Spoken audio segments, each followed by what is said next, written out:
So now will be first looking at the Punjab plain, ठीक है। तो पंजाब प्लेन, तो वर्ड जो पंजाब है हमारा, सो ये दो वर्ड से मिलकर बना है। क्या नाम है इसका? पंच मतलब 5 और आप जो लिखा है इसका मतलब है दोआब। तो दोआब होता क्या basically? Doab is the region, a fertile region between two rivers. दो रिवर्स एक जगह पे मर्ज हो रही है यहाँ पे, this is first river, this is the second river. तो इनके बीच में क्या हो रहा है? ये जो फर्टाइल सेडिमेंट्स है सब डिपॉजिट हो जा रहे हैं and they are forming a fertile tract, जिसको हम लोकली यहाँ पे क्या बोल देते हैं? दोआब बोल देते हैं, ठीक है। जब बात करते हैं हम पंजाब की, तो पंजाब क्या basically? It is the region of 5 doabs. ऐसे 5 दोआब से मिलकर बनता है पंजाब, ठीक है। So basically here we have Indus river जो कैलाश रेंज से निकल के आ रही है।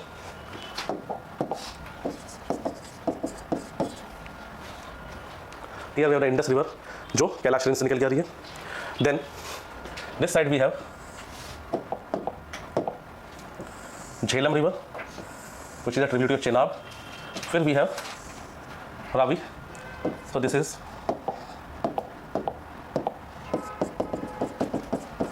Jhelum. Then we have Chenab. Then we have Ravi. Finally is another river which is known as Beas, और ये हो गई आपकी सतलुज। तो ये तीनों रिवर्स बेसिकली, ये सारी रिवर्स जब कंबाइन हो गई हैं, so they are referred as Panchnad. इनको हम बोलेंगे पंचनाद या Panchanad. So this is Beas and this is Sutlej. So as I told you कि जो ब्यास रिवर है basically it is the only Indus river जो पूरी तरह से इंडिया के अंदर लोकेटेड है, राइट। पंचनद बनने के बाद ये रिवर्स जो है basically they will finally merge in Indus at a place in Pakistan which is known as Mithankot. तो मिठानकोट में ये सारी रिवर्स जो है basically they finally merges with Indus, right. So इस डायग्राम को थोड़ा बड़ा कर लेते हैं।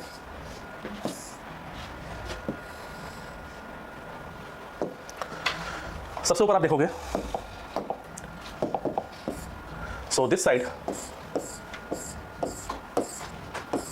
इंडस और झेलम के सेडिमेंट्स यहाँ पे डिपॉजिट हो रहे हैं और इनके बीच में एक दोआब जो बनता है। So this particular Doab is referred as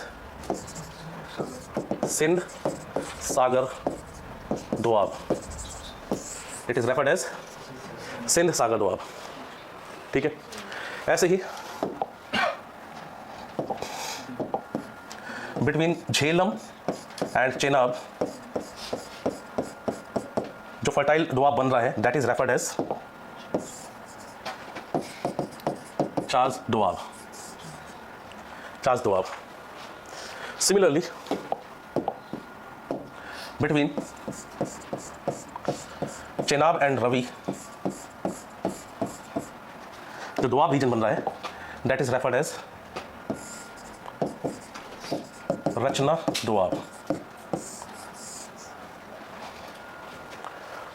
अब यहाँ पे आपको देखिए रवि रिवर है, इधर ब्यास रिवर है। तो बेसिकली रवि एंड ब्यास के बीच में जो सेडिमेंट्स डिपॉजिट होके दोआब बन रहा है this is basically referred as Bari doab, BARI, Bari doab. And then finally between Byas and Satluj, this particular Doab region is referred as Bist Doab. Bist. This is referred as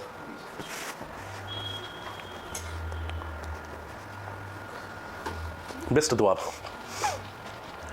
So आप देखोगे ऊपर से लेके नीचे तक these are 5 doabs, Sindh Sagar doab, then we have the चार्ज doab, then we have the Rachna doab, then we have the बारी Doab and Bisht Doab. तो 5 दोआब रीजन से मिलके बन गया क्या? पंजाब रीजन बन गया हमारा। ये बात क्लियर निकलेगा सब कुछ चीज़ें, ठीक है। तो इसलिए हम इसको पंजाब बोलते हैं, इसलिए हम इसको क्या बोलते हैं? पंजाब बोलते हैं। अब क्योंकि इंडिया के वेस्टर्न साइड पर लोकेटेड है तो मेन क्रॉप्स जो यहाँ की है that is wheat crop. Rabi crops की डोमिनेंस यहाँ पे होगी। तो रबी क्रॉप की डोमिनेंस है, लेकिन ऐसा नहीं खरीफ नहीं होंगी यहाँ पे। जब रेनी सीजन होगा खरीफ क्रॉप्स को भी ग्रो करेंगे, लेकिन डोमिनेंस यहाँ पे किसकी है? रबी क्रॉप्स की है। पंजाब का इन सब रीजन्स का जो वो है बेसिकली राइस, तो मेनली बासमती राइस की प्रेफरेंस होती है। तो बासमती राइस क्या है? एक्सपोर्ट वैल्यू इसकी अच्छी होती है, मार्केट वैल्यू ज़्यादा अच्छी होती है। दिस इज द रीजन, ये जो पर्टिकुलर रीजन है, this particular region is the region of suitcase farmers. हाँ, this is the region of suitcase farmers. आपकी सूटकेस फार्मर क्या होता है? वही जो सूटकेस से बंद हो गया। हाँ, so this is the region of suitcase farmer. तो सूटकेस फार्मर क्या होता है बेसिकली? The rich farmers. जो सूटकेस फार्मर्स है बेसिकली उनको ये रिच फार्मर्स के लिए वर्ड यूज़ करते हैं सूटकेस फार्मर। यानी बेसिकली क्या, देखो रीजन क्या है बेसिकली, यहाँ के भी किसानों ने अपनी मेहनत से ही रिच हुए हैं। अभी फार्मर्स प्रोटेस्ट हो रहा है, सब चीज़ हो रहा है, तो उनको बहुत क्रिटिसाइज कर रहे हैं, इनको तो पैसा ही पैसा है। तो पैसा ऐसा थोड़ी ना इन्होंने लॉटरी में कोई गैम्बल करके पैसा कमाया है, इन्होंने मेहनत ही करी है, इन्होंने खेत में अपना पसीना खून सब बहाया और तब जाके अपने आप को लाइक बनाया कि they can afford costly things. तो बेसिकली क्या है कि इस रीजन का जो फार्मर है बेसिकली वो मतलब फ्रॉम द वेरी बिगिनिंग वो काफ़ी इनोवेटिव रहा है, काफ़ी रिस्क टेकिंग फार्मर है। मार्केट में कोई नया सीड आया है, कोई नई टाइप की कोई वैरायटी आई है किसी क्रॉप की, सो दे आर द फर्स्ट कि वो उसको ट्राई करने की कोशिश करेंगे। ठीक है, तो बेसिकली क्या था, ये रीजन भी था कि जब ग्रीन रेवोल्यूशन भी इंडिया में आता है, सो ये जो रीजन था ग्रीन रेवोल्यूशन फर्स्ट फेज में सबसे ज़्यादा जो प्रोडक्टिव रीजन था वो यही था। जब हम ग्रीन रेवोल्यूशन का जब एनालिसिस करते हैं फर्स्ट फेज का, तो हम उसमें ये देखते हैं कि बम्पर प्रोडक्शन हुआ, पहले फेज में ही हमने सेल्फ रिलायंस अचीव कर लिया, ये सब चीज़ ठीक थी। लेकिन हमने क्या देखा, कुछ एरियाज ऐसे थे जो ओवर परफॉर्मर थे। वो ओवर परफॉर्मिंग स्टेट्स कौन से थे? ये वाले रीजन थे सारे ओवर परफॉर्मर, और काफ़ी सारे रीजन क्या थे? अंडर परफॉर्मर थे। अंडर परफॉर्मर थे क्यों थे? क्योंकि जो फार्मर था he was bit suspicious about the HYV seeds, high yielding variety seeds के लोग सस्पिशियस बहुत ज़्यादा। तो उन्होंने उसको जल्दी से जो है बेसिकली एक्सेप्ट करा नहीं, उन्होंने जल्दी से उसको एक्सेप्ट करा नहीं। ये समझ में आ रहा है तुम्हें? पीछे रोजलिन समझ में आ रहा है? सूटकेस फार्मर क्या हो गया? रिच फार्मर हो गया। मतलब ये ऐसे फार्मर हो गए कि हो सकता है किसी जमाने में ये खेतों में ही दिखाई देते होंगे, ठीक है, लेकिन अब क्या है कि they have their occupation as a farming, लेकिन इन्होंने गांव के अलावा शहर में भी बड़ी कोठी बना रखी है, बड़ा बंगलो बना रखा है, और फिर खेतों में इन्होंने बहुत सारे एग्रीकल्चर लेबर्स भी हायर कर रखे हैं, एक मुंशी जी बिठा रखे हैं वहाँ पे, अकाउंटेंट, हफ्ते में एक बार गए, और दे हैव अ बैग, उसका कैश है। उन्हें जो बुलाया, हाँ जी कितनी सैलरी हुई है सबकी, कितनी वेजेस कितनी हुई है, दिहाड़ी कितनी हुई है इनकी, उन्होंने कहा साहब इस हफ्ते में इतने लोगों ने काम करा है, इतने पैसे हैं, चलो ठीक है ये रखो, और ऊपर से 1000-1500 दे दिए कि कुछ मिसलेनियस खर्चा है तो देख लेना उसको आगे।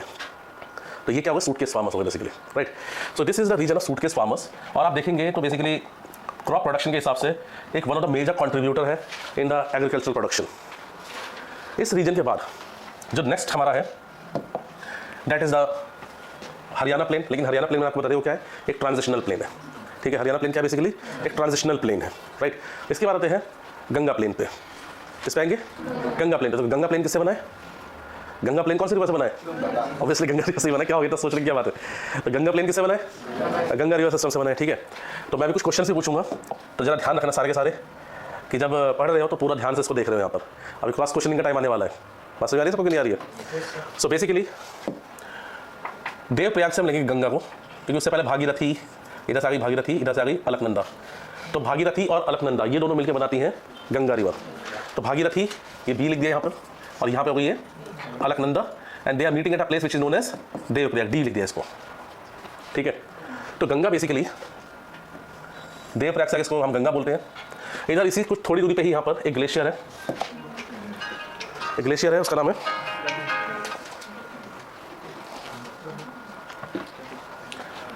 विच इज नोन एज, क्या बोलते हैं इसको? बंदरपूंछ पीक है यहाँ पर एक, ठीक है ना, बंदरपूंछ पीक बोलते हैं उसको, और वहीं पे है लोकेटेड यमुनोत्री ग्लेशियर। और यहाँ से बेसिकली निकल रही है हमारी कौन सी रिवर? यमुना रिवर।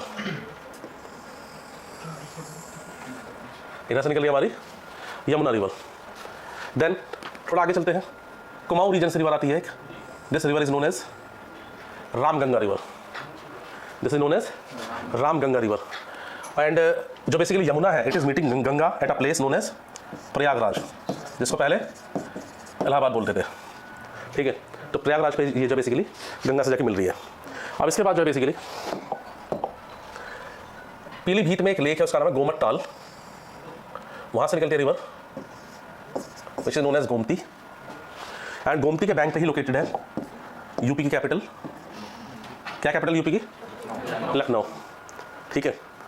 देन आगे चलते हैं,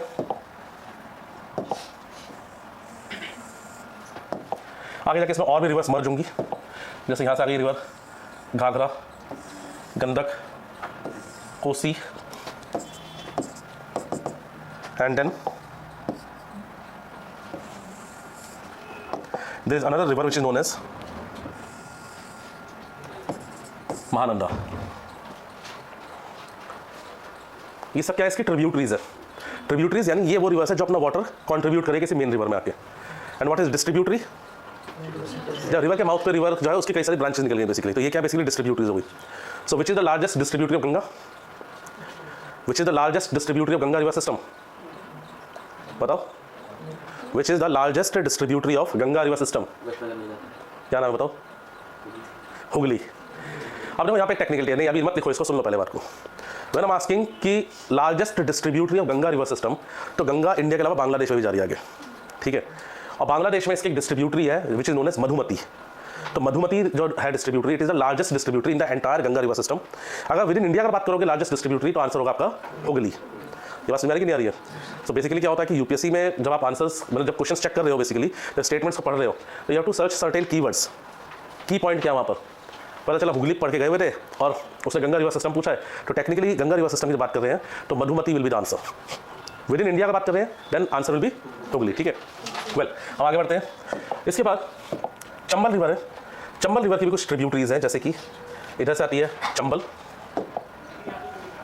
Chambal, then this side we have Sindh, this side we have Betwa, Ken, and इधर अमरकंटक से एक रिवर निकल के जाती है ऊपर, उसका नाम है सोन।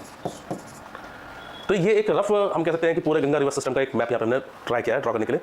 पेपर के पॉइंट ऑफ व्यू से आपको चीज़ें क्या ध्यान रखनी है जब रिवर्स की बात करते हैं, ऑलरेडी मैं रिवर के चैप्टर में डिस्कस करूँगा, लेकिन जब रिवर्स आप पढ़ रहे हो तो रिवर का ओरिजिन यानी उसका जहाँ ओरिजिन पॉइंट है वो, उसका माउथ, उसकी इंपॉर्टेंट डिस्ट्रीब्यूटरीज, ये सब तो ट्रेडिशनल है ही, ये तो करना ही होता है।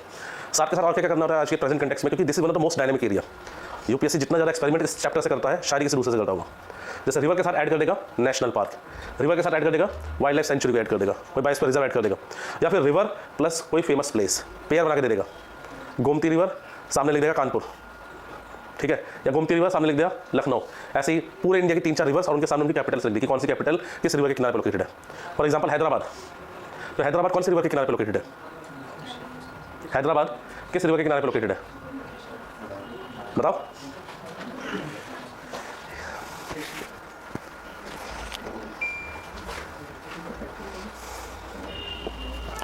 हैदराबाद कौन सी रिवर के किनारे पर लोकेटेड है? It is located on the bank of Musi river. Musi river के बैंक लोकेटेड है। मूसी किसकी ट्रिब्यूटरी है? किसकी? कृष्णा, ठीक है। तो it is the tributary of Krishna river. बात समझ आ रही कि नहीं? सो बेसिकली अब आप देखो, अब प्लेन्स देखते हैं जल्दी से कि कौन कौन से प्लेन्स बन रहे हैं यहाँ पर। दिस इज यमुना रिवर, ये गंगा रिवर है, ठीक है। गंगा यमुना के बीच में सेडिमेंट डिपॉजिट होता है।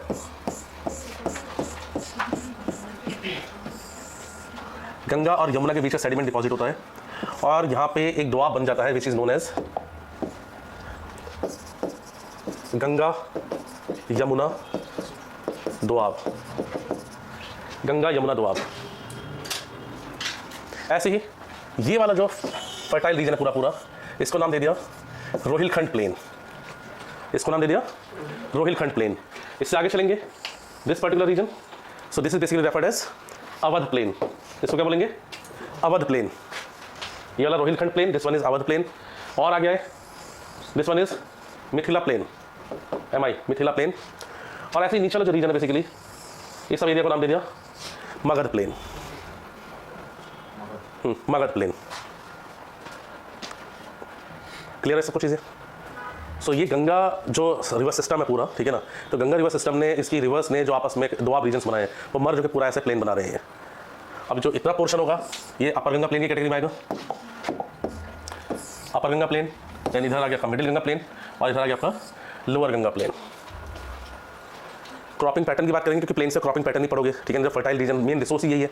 अगर आप इसको कंपेयर करोगे पेनिनसुलर इंडिया से, तो पेनिनसुलर इंडिया मिनरल रिसोर्सेज में रिच है and this region is basically rich in agricultural resources, ठीक है, क्योंकि वही उसकी यूएसपी है यहाँ पर। ये इसका सबसे जो है कह सकते हैं कि सबसे स्ट्रॉन्ग पॉइंट है यहाँ पर। ये क्लियर हो गया सब कुछ चीज़ें?